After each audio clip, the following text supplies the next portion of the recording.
In the beginning, the voice of God came softly yet firmly, calling out to a man named Jonah. Go, the Lord said. Go to the great city and speak my words to them. But Jonah's heart trembled. He did not want to go. He feared the message, feared the people, and feared what obedience might cost him. So instead of running toward God's calling, Jonah ran away. He fled to the sea, boarded a ship, and sailed in the opposite direction, hoping distance could silence the voice of God. But God's voice cannot be outrun.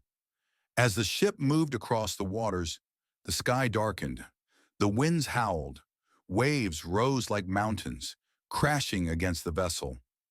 Sailors cried out in fear, throwing cargo into the sea, while Jonah slept below, unaware or unwilling to face the truth. When Jonah awoke, he knew the storm was no accident. This is because of me, he said. Throw me into the sea. And so they did. The moment Jonah hit the water, the storm grew calm. But Jonah sank down into the deep until a great fish, sent by God, swallowed him whole. Inside the darkness of the fish's belly, Jonah had nowhere left to run. There, surrounded by silence and shadow, Jonah prayed. He cried out to God with a broken heart, confessing his fear and his disobedience. He remembered the mercy of the Lord and surrendered his will, and God heard him.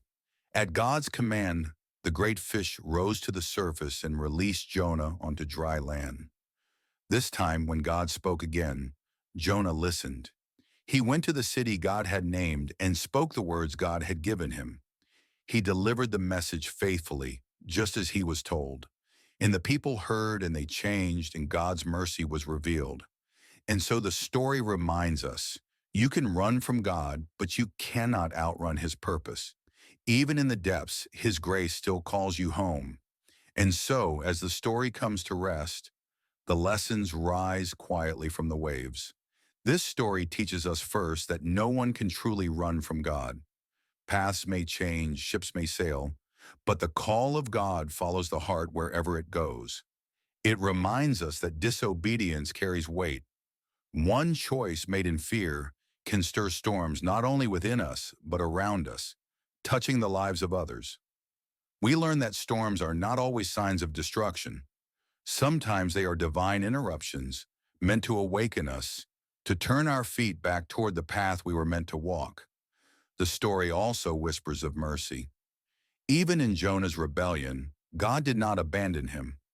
The great fish was not the end, but a shelter where grace waited in the darkness.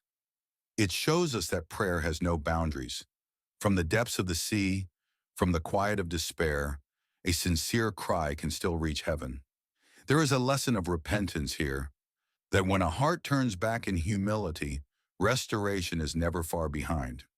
We see that God is a God of second chances. Failure does not erase purpose, and mistakes do not silence a calling. The story teaches that obedience unlocks destiny.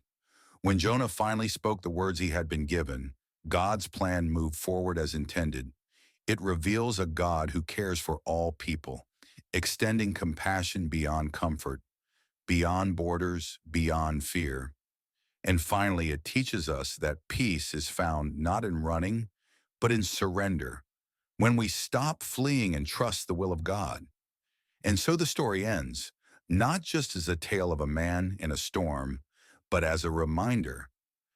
God's call is patient, his mercy is deep, and his purpose will always find its way.